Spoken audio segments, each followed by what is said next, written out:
Gente, uma boa noite a todos. Que a paz do Mestre Jesus possa nos envolver na noite de hoje. Nós que agradecemos a oportunidade de conhecer mais uma casa. Entrando na cidade, adorei a cidade de vocês, está muito bonita, cidade muito organizada. Espero que todos estejam muito bem, com esse amor, nessa recepção nessa casa, nesses trabalhos que aqui são realizados, e a importância de a gente sempre estar integrado à casa espírita. Não somente frequentar a casa espírita, nas palestras, nos passes, isso não é suficiente para nós nessa encarnação. É necessário sempre que a gente participe dos grupos de estudo, que a gente possa se integrar a um trabalho social, para que a gente possa vivenciar a nossa doutrina, que tanto nos abençoa, nos envolve, nos esclarece, nos consola, seguindo então o Mestre Jesus através das mãos de Allan Kardec. Estão ouvindo bem agora? Está tendo um retorno aqui.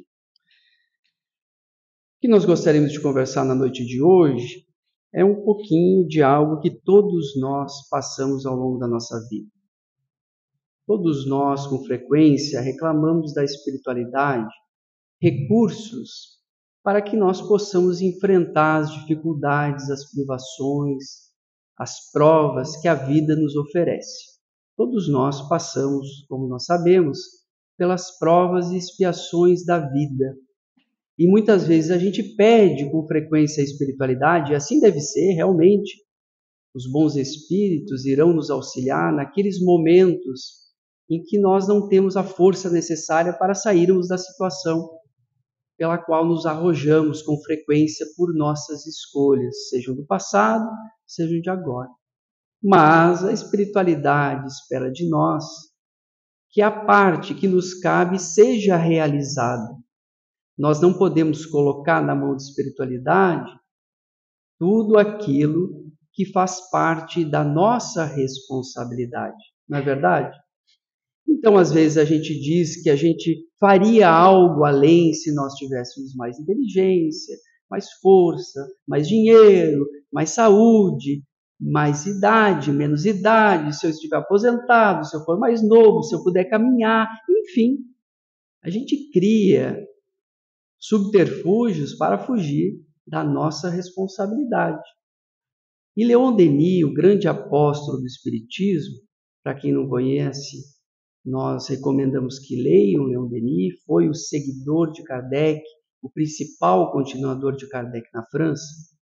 Em sua obra de 1908, chamada O Problema do Ser e do Destino, ele vai nos explicar na sua segunda parte que todos nós, apesar das nossas reclamações perante os bons espíritos e a vida, possuímos e recebemos de Deus as condições e os recursos necessários para cumprirmos a tarefa que nos cabe perante o projeto proposto da nossa reencarnação. E Leon Denis vai chamar, então, de as potências da alma, esses recursos que todos nós recebemos de Deus ao sermos criados. Ele vai falar sobre o pensamento. Todos nós pensamos, não é verdade? Então, o pensamento é uma força, uma potência da alma que nós não conseguimos muitas vezes educar ao longo da nossa vida. Nós não conseguimos parar de pensar. Mas só porque nós não conseguimos parar de pensar, não quer dizer que nós precisamos pensar qualquer coisa. Poucas vezes nós paramos para pensar sobre o nosso pensamento. O que nós temos pensado ao longo do dia? O que passa pela nossa cabeça? Quais as ideias que nós construímos ao longo da nossa vida? O pensamento é uma força criadora que nós recebemos, que age como onda, que age como partícula, que interfere na nossa saúde orgânica e mental. Nós adoecemos pelo pensamento, não é verdade? Às vezes nós não nos preocupamos e a gente sabe por que a gente está com uma gastrite, por que a gente está com essa dor. E a gente vai ver o nosso pensamento perturbado age sobre as células do nosso corpo e atinge, então, os órgãos relativos às nossas emoções, que partem dos nossos pensamentos. Todos nós, dirá Leon Denis, temos o livre-arbítrio. Não é verdade? Nós temos a capacidade de realizar as nossas escolhas ao longo da nossa vida. Mas de que forma nós utilizamos o livre-arbítrio? Escolhemos e realizamos as nossas escolhas conforme os nossos gostos? Conforme as nossas más inclinações? Conforme aquilo que nós queremos gozar em vida? Ou conforme aquilo que é importante para a nossa alma, para o nosso espírito, os recursos necessários para a gente enfrentar o que a vida nos oferece? Todos nós, ao longo da vida, enfrentamos, às vezes, problemas e dificuldades maiores, às vezes menores, mas todos nós passamos. E o livre-arbítrio trata-se da escolha que a gente faz perante essas provas, essas expiações. Leon Denis vai nos falar sobre a consciência, que também todos nós temos, que é um recurso, uma potência da nossa alma. Mas quem ouve mesmo a voz da consciência ao longo da vida? Ou nós colocamos a consciência para baixo do tapete como o pó que a gente varre para esconder quando a gente não está com vontade e recebe visita? A consciência é Deus dentro de nós. Nós sabemos exatamente o que é certo e o que é errado. Ninguém poderá dizer que não sabia que estava certo e que estava errado. A consciência nos clama, nos chama. Mas a gente pode colocar a consciência em segundo plano, não é verdade? Pode. Nós temos o amor. E Leon Denis vai nos explicar que todos nós, e nós sabemos, temos a capacidade de amar. O amor é essa força transformadora que toca, que ilumina, que abençoa, que acalma, que acalenta, que cura. Todos nós podemos aplicar o amor na nossa vida todos os dias, em todos os momentos, quando nós decidimos fazer um pouco melhor aquilo que nós estamos realizando. O amor também é silêncio. Quando a gente está em casa, numa discussão grande, em uma briga, e a gente silencia para não seguir brigando, é o amor que está agindo através de nós, quando a gente escolhe, também pelo livre-arbítrio, nos calarmos, nos silenciarmos e não continuarmos a contenda que nós somos participantes. Amar é realizar algo melhor a cada dia. É dar um toque especial nosso naquilo que a gente pode fazer melhor, com os recursos que Deus nos ofereceu nessa encarnação. Por que eu não posso fazer melhor o meu trabalho? Por que eu não posso fazer melhor o alimento? Por que eu não posso trabalhar melhor na evangelização, fazer uma aulinha melhor, preparar melhor, entregar o alimento para quem vem receber um abraço, um carinho, uma alegria? Isso é o amor. É o amor que ilumina todos e transforma. E as pessoas, quando a gente ama, desconfiam de nós. Está aprontando alguma coisa. Está muito querido, está muito bonzinho. Ah, tem coisa no ar. E não tem.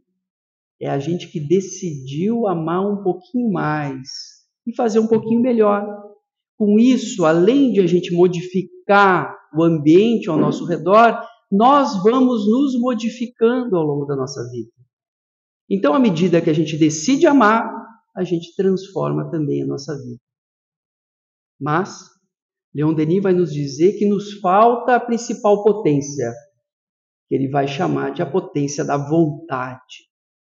Porque é a vontade que move a vontade de amar, de fazer as escolhas, de movimentar o nosso pensamento. É pela vontade que a gente decide seguir a Jesus, não é verdade? Então, a vontade é uma força criadora que nos move ao longo da nossa vida. Nós acordamos pela vontade, vivemos pela vontade, amamos pela vontade. Mas quando nós não utilizamos esses recursos que Deus nos oferece, que todos nós temos, alicerçada, então, na lei de causa e efeito, como consequência das nossas más escolhas, emerge uma outra potência da alma, que é a dor. Ah, a dor não é a potência da alma, não, Eduardo. Você falou coisa boa que a gente pode utilizar. A dor é a potência da alma, sim. Leon Denis define a dor como uma potência porque ela nos chama ao refazimento, à transformação. Às vezes a gente anda tão distraído na nossa vida que a gente não percebe as pessoas, o que a gente deve fazer realmente, e a dor bate à nossa porta. E ela nunca erra o endereço. O entregador é perfeito. Ele bate a porta e mostra, é para você. Ah, não é para mim, eu não quero esse pacote. Não, mas é seu. Alguns o pacote é pequeno, outros o pacote é muito grande. E quando a gente desembrulha esse pacote da dor, a gente vai ver que ali se encontra uma experiência educativa. A forma como nós vamos passar pela dor é que vai determinar se nós nos educamos ou não. Ah, mas eu passei por uma doença muito grave há alguns anos. Você passou pela doença, pode ter lhe gerado dor, mas o que ela lhe mostrou? De que forma você mudou ao longo da sua vida? Como você se relaciona com a sua família a partir desse momento que você passou?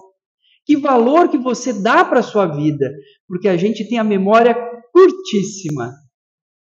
A gente passa e esquece e faz de novo. E faz de novo. E a dor bate, cansa de bater e o pacote vai ficando maior.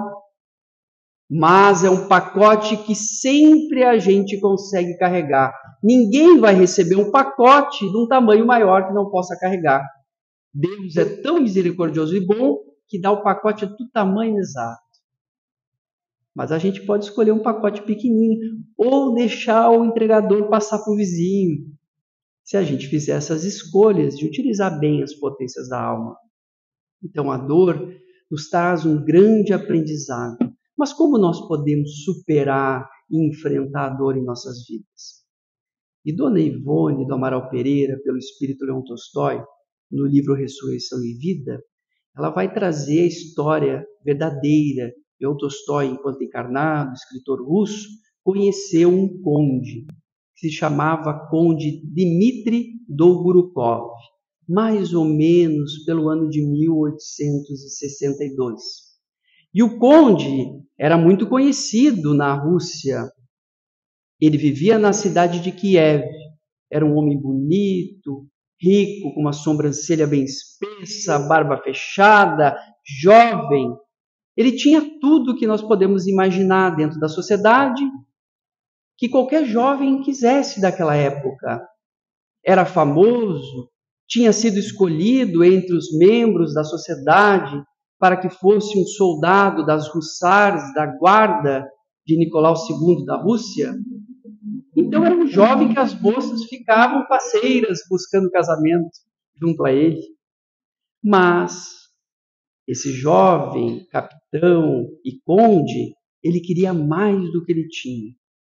Porque dificilmente nós nos contentamos com o que nós temos, não é verdade? A gente sempre quer mais, e mais, e mais. Quando a gente tem, a gente quer mais. Parece que nunca é suficiente o que a gente possui, porque a gente tem dificuldade, a gente não sabe lidar com aquilo que a gente tem, então a gente parece que precisa se distrair buscando algo a mais, sendo que Deus já nos ofereceu tudo que a gente precisava. E ele então decide fazer guerra na Crimeia. E vai, porque ele gostaria de receber as glórias de ser um grande general, quem sabe, no futuro. Ele vai à Crimeia, muito frio, temperatura de menos 20, menos 30 graus, e ele adquire uma espécie de reumatismo que lhe atinge as pernas. Volta combalido da guerra, a sua casa, sua mãe que o adorava, uma mãe muito boa, cuida dele. Generosa sempre a mãe do conde. E ele, então, com a doença avançando, ele fica paralítico, não mexe mais as pernas. E aquilo lhe dá uma tristeza, uma dor muito grande, e ele se torna uma pessoa difícil de lidar. Às vezes a gente fica com dor, doente, os homens especialmente que sofrem muito mais que as mulheres quando estão doentes. E é verdade, gente, a gente sofre mais, é natural. Vocês não acreditam, quando vocês se encarnarem como homens, vocês vão ver. A dor é muito maior que a de vocês. E ele então sofria e se mergulhava naquela dor. Ele só via à frente da vida dele a dor. E muitas vezes, quando a gente passa por um sofrimento muito grande, uma dor, nós não conseguimos ver absolutamente mais nada além daquilo. E mergulha numa espécie de depressão, que é o que acontece quando nós não conseguimos lidar com essa potência da alma. Quando a gente não entende e a gente não consegue absorver e perceber o que ela quer nos dizer, porque a gente tem que perguntar a essa dor. Se ela veio à nossa porta, se ela veio para mim, o que ela está me convidando a realizar? O que ela quer que eu mude na minha vida? Esse convite da dor, esse conde recebe. E o conde, então, nesse sofrimento fechado, as pessoas ajudando, ele muito rico, vários médicos não conseguem resolver, e as moças loucas para casar com o conde. O conde não realizava mais os saraus, ele sabia que não podia mais dançar, tinha saudades de cavalgar em seus cavalos. As limitações que a vida nos impõe e a gente tem dificuldade de lidar com essas frustrações que a gente cria. E o conde, então, muito triste, muito chateado, mergulhado nessa dor, ele decide ficar fechado na sua casa. A sua mãe desencarna. E quando a sua mãe desencarna, que era o grande amor da vida dele, era a sua mãe, ele decide então ir para o campo, em uma vasta propriedade que ele possuía, em que havia um casarão muito grande. Ele só leva um dos seus servos, chamava Nicolai, outros servos da casa, e na casa havia uma moça que cuidava, então, de todo aquele ambiente, aquelas grandes salas, os quartos, aquele palacete que ele possuía. Fecha a casa em Kiev e lá vai viver porque ele não queria mais se mostrar a ninguém. Ele só queria viver na sua dor, mergulhado na sua dor, e não conseguia ver absolutamente nada além do sofrimento. Vai para lá e a moça, muito jovem que cuidava, era apaixonada por ele. Ela tinha ele no mais alto grau, em um pedestal, queria casar com ele, mas ele não via nada. Quem sofre não casa, e quem casa sofre. É um pouco de cada coisa. Mas a moça queria casar, ele não queria, ele não via, ele não percebia, porque quem sofre, se aprofunda do sofrimento, na dor, não vê nada além da dor. Não vê o familiar amoroso que leva o chá, que ajuda, que troca a cama, que coloca numa cadeira, que vai ver no hospital. Não consegue ver tudo isso.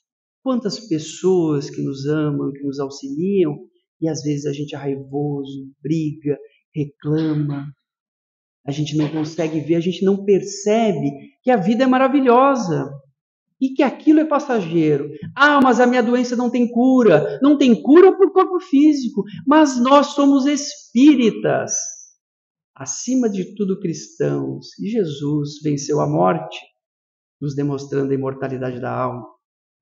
Então ninguém morre. E ele vivia nesse sofrimento.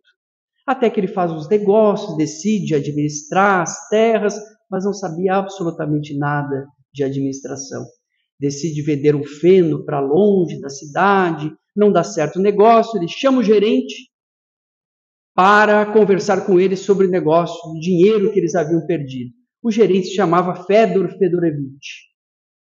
Chega o gerente na casa, ele sentado, bem posto, com o samovar, onde servia o chá, a Melânia ao lado, o Nicolai do outro lado, cobertores muito bem arrumados, senho fechado. Observava o seu gerente entrando e começa a brigar com o gerente. Como nós perdemos dinheiro? Mas, senhor conde, o senhor que fez essas escolhas equivocadas? Não fui eu, seu conde. O senhor que decidiu vender feno para tão longe, o feno perdeu valor, estragou ao longo do caminho, nós perdemos dinheiro. Mas como isso pode acontecer? Que as pessoas, quando sentem dores, às vezes agridem os outros. Como isso pode acontecer? Isso não poderia, e xinga todo mundo, o czar da Rússia e quem quer que passasse por ali. Nesse meio tempo, um jovenzinho, filho do gerente, o menino chamava Peters, ele caminhava, entrou escondido na casa. Quando ele entra escondido na casa e vê o conde, que ele tinha em alta conta, brigando com o pai, ele olha para Melânia, que era a madrinha dele, e diz: meu Deus, olha o senhor conde, brigando com meu pai, xingando meu pai, só porque ele é paralítico.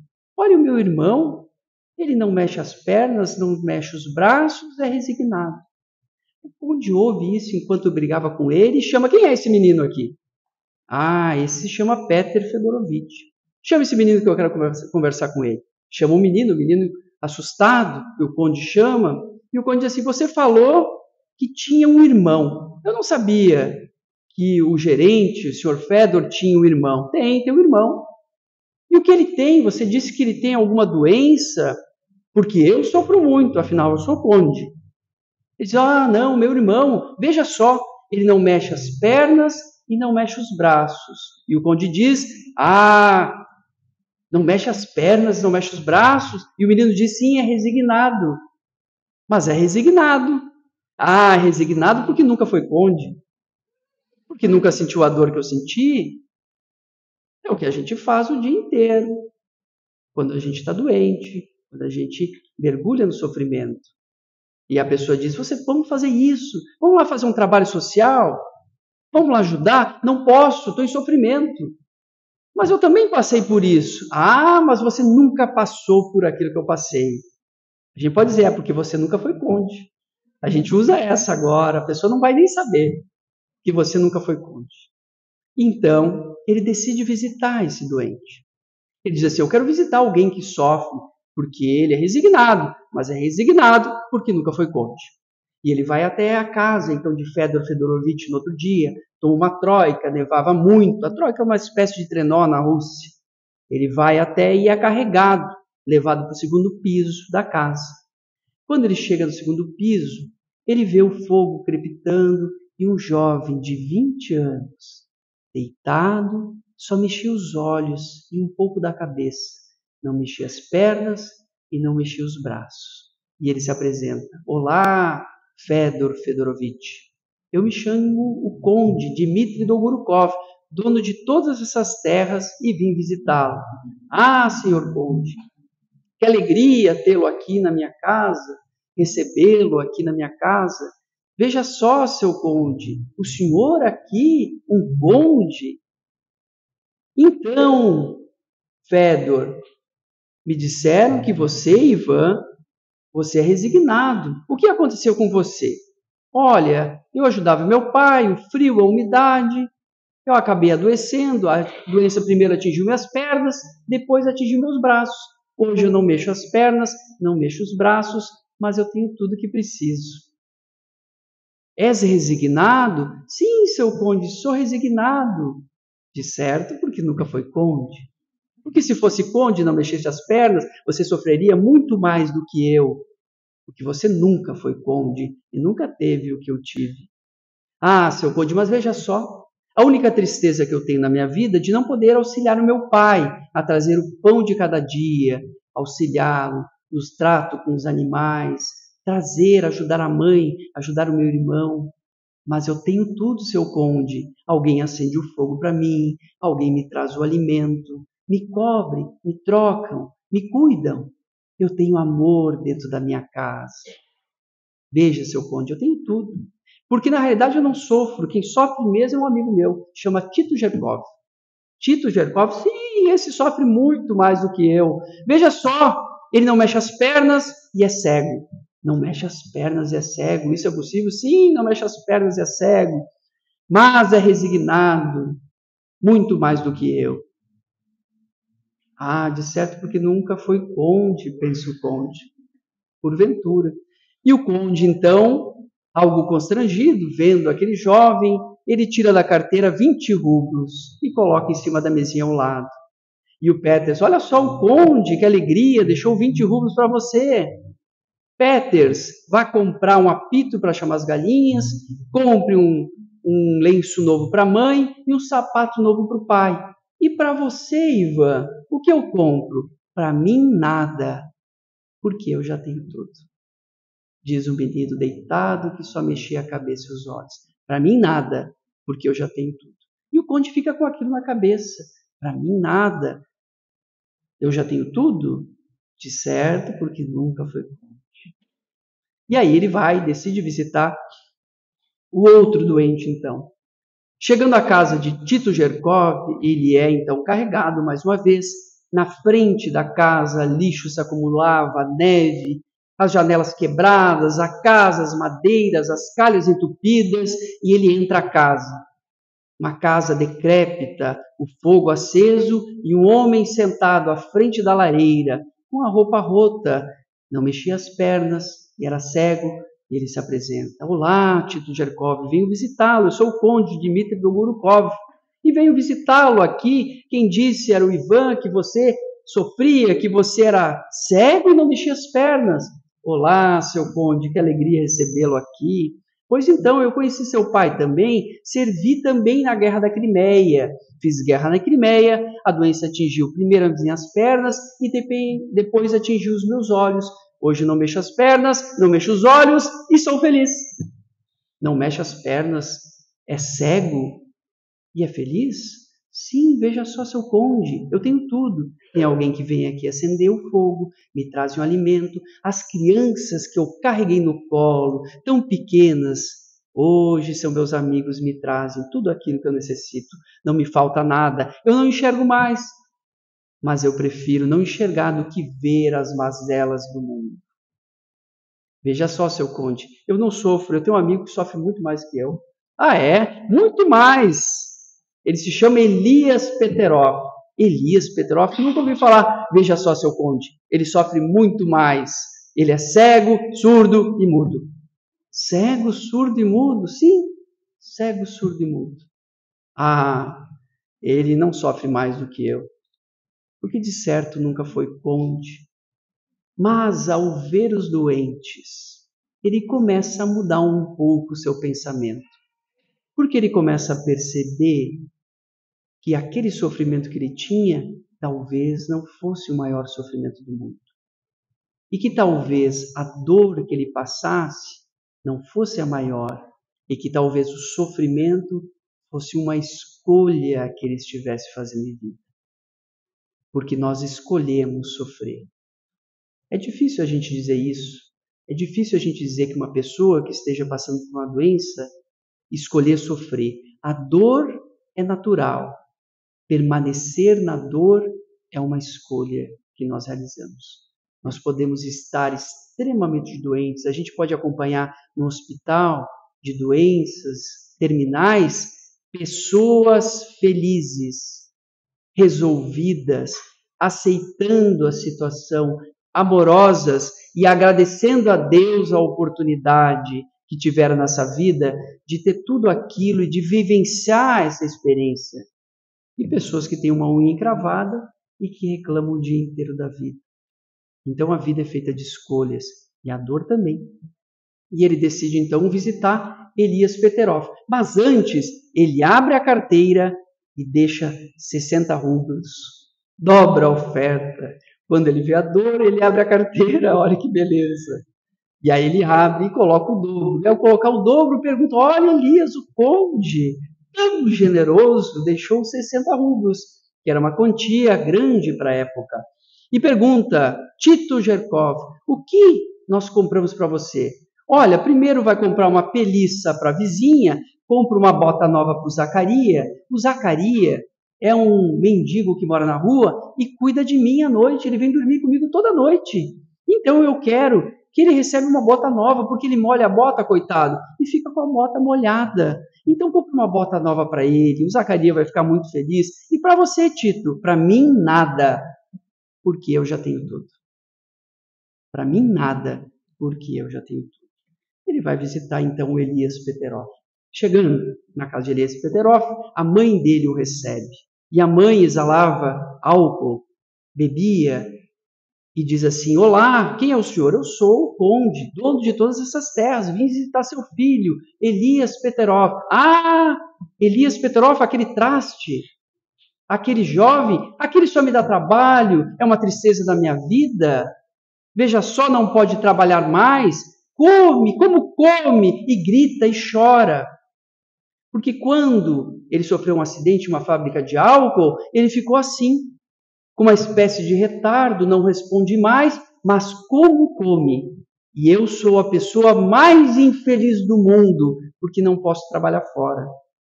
Olha a visão da mãe que vai cuidar de uma criança. Será que você é a pessoa mais infeliz do mundo? Ou é você a pessoa que tem a maior capacidade de amar no mundo ao cuidar de uma criança nessas condições? Amar uma criança numa condição normal é maravilhoso. Mas aquelas mães que dedicam a sua vida, seu dia a dia, às vezes o casamento, que às vezes os maridos vão embora, e dedicam a sua vida a uma criança, essas amam mais. E essa mãe não amava, não entendia o propósito que a vida tinha lhe oferecido de reajuste. Nada ocorre por acaso em nossa vida. E ela então vai se reajustar com ele ou não, dependendo da sua escolha. Mas eu queria conhecer o seu filho, posso entrar? Me disseram que ele sofre muito. Ele sofre, mas tem um vizinho meu, Kozlowski, que sofre muito mais. Kozlowski, sim, esse sofre muito mais. Ele sofre tanto que a mulher dele, vendo a condição dele, tirou a própria vida, se suicidou. Mas o que aconteceu com o Kozlowski? Isso não importa. Ele entra a casa e vê um jovem tiritando de frio, o fogo apagado, pouca roupa, parado, não falava, não ouvia. E ele vê: o que é isso? Que condição é essa que a senhora permitiu chegar esse jovem? Tira 80 rublos e diz assim: a partir de agora eu vou cuidar dele. A senhora pode buscar o trabalho onde quer que a senhora queira e eu cuidarei dele. E o conde começa a mudar a forma de ver a vida. À medida que ele vê a dor do outro, que ele percebe a dor do outro, ele percebe que a dele começa a se aliviar. E ali ele começa a pensar: sofre tanto quanto eu ou menos, não importando se foi ou não o conde. E ele vai visitar o último doente. Chegando à casa de Kozlowski, nesse meio tempo, para quem quiser saber, pode ler também a obra, mas nesse meio tempo, conforme ele vai percebendo no outro, ele percebe na Melânia também. Ele começa a perceber aquela moça, começa a se tornar mais gentil, mais amoroso. Ele começa a sair daquela noite escura da alma que ele havia mergulhado, naquele sofrimento da escolha dele, achando que ele era o mais infeliz do mundo. Mas ninguém é o mais infeliz do mundo. E ele vai visitar Kozlowski. Chegando à porta de Kozlowski, então, ele diz assim: eu quero visitar. Veio um responsável, que é o Cal, que era um anão, e diz assim: o Kozlowski não pode receber ninguém. Mas por que ele não pode receber ninguém? Ele não pode receber ninguém porque ele possui lepra.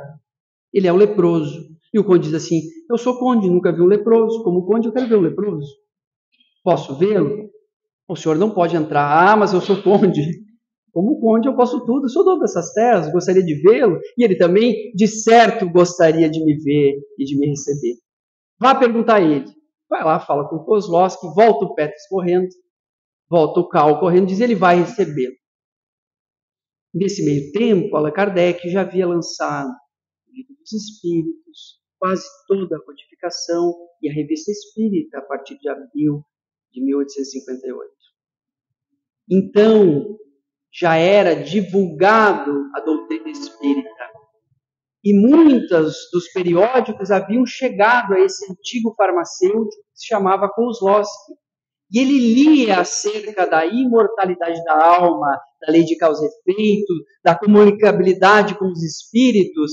E aquilo havia lhe tocado, para entender um pouco da sua situação. E ele chega carregado, os servos com medo de chegar perto do leproso, ali estão todos sentados, e ele diz assim: olá, Kozlowski, eu sou o conde Dmitri Dolgorukov e venho visitá-lo. Mas a visão daquele homem havia o afrontado, porque ele via um homem que parecia um fantasma, não tinha mais a ponta dos dedos, das orelhas, a ponta do nariz. A lepra já estava em estado avançado, manchas violáceas pelo corpo, não tinha mais os dentes. os olhos estavam esbranquiçados, havia perdido quase toda a visão. E ele diz: olá, senhor Conde, que alegria recebê-lo aqui. O senhor me lembra os antigos apóstolos que visitavam o Vale dos Leprosos em Jerusalém? Que alegria recebê-lo aqui, que maravilha. Mas, homem, como você pode dizer que tem alegria na condição em que você se encontra? Veja só, senhor Conde, enquanto eu ainda tinha os meus olhos, enquanto ainda eu tinha os dedos, à noite eu visitava o Evangelho do nosso Senhor Jesus Cristo e vi tudo o que ele passou, todo o sofrimento, todo o abandono, toda a traição, e eu entendi que todo sofrimento é importante, ainda que Jesus não o merecesse e veio para nos trazer exemplo. Eu aprendi que o meu sofrimento, que a minha dor era necessário. E eu passei a ver espíritos, senhor Conde. E eles me disseram que na encarnação passada eu fui muito ruim. Eu fui Ivan o Terrível. Ivan o Terrível foi um grande imperador da Rússia e realmente ele assassinava todos aqueles que eram contra eles. Matou esposas, adversários, a todos. E ele diz assim: eu percebi que tudo que eu passo hoje é necessidade para minha alma. Eu estou me refazendo espiritualmente, espiando no meu corpo. Eu não tenho mais os olhos, porque eu só vi a maldade. Eu não tenho mais a língua, tenho perdido a capacidade de falar, porque ela só espalhava a maledicência. Eu não tenho mais os dedos, porque as minhas mãos matavam. Então hoje eu entendi que a dor é um exercício, é uma proposta educativa que me foi trazida. E o Conde começa a chorar copiosamente e vê e percebe a realidade de que a dor dele não era a maior do mundo, assim como a nossa dor não é a maior do mundo, e que aquele sofrimento que ele passava era um aprendizado que ele tinha. Leon Denis, na Última Potência da Alma, ele vai nos falar sobre a revelação da dor, nos demonstrando que a dor então nos revela essa necessidade que nós temos no projeto educativo. Se nós escolhemos bem ao longo da nossa vida, a dor muitas vezes vai passar de uma forma mais sutil, mais clara, mais fácil. Quando nós realizamos mais escolhas, quando nós escolhemos o caminho enveredado para o materialismo, esquecemos que somos espíritos, a dor nos baterá à porta com mais intensidade. Mas especialmente quando nós buscamos a dor do outro e aliviamos a dor do outro, nós iremos aliviar a nossa. O Conde voltou a caminhar, casou-se, cuidou de cada doente e percebeu que a dor e a doença que acometia era uma doença da mente, era uma doença da alma e não do corpo físico. E ele percebe então que quanto mais ele ajudasse as pessoas, menor o sofrimento que ele sentiria. Que nós possamos também, ao longo da nossa vida, ao longo do trabalho espírita, que nos oferece recursos, tanta atividade que a gente possui, de aliviar a dor do outro e ver que nós não sofremos tanto quanto nós imaginamos. E percebermos que aqueles que nos amam nos momentos de sofrimento cuidam de nós com tanto carinho, com tanta dedicação, e que nós devemos devolver a eles essa dedicação e esse amor. Que o Mestre Jesus nos envolva a todos, que nós tenhamos um excelente fim de semana, agradecido pela oportunidade, e que nós então aliviemos a dor do outro para aliviarmos um pouquinho da nossa, e que Jesus nos envolva. Que assim seja.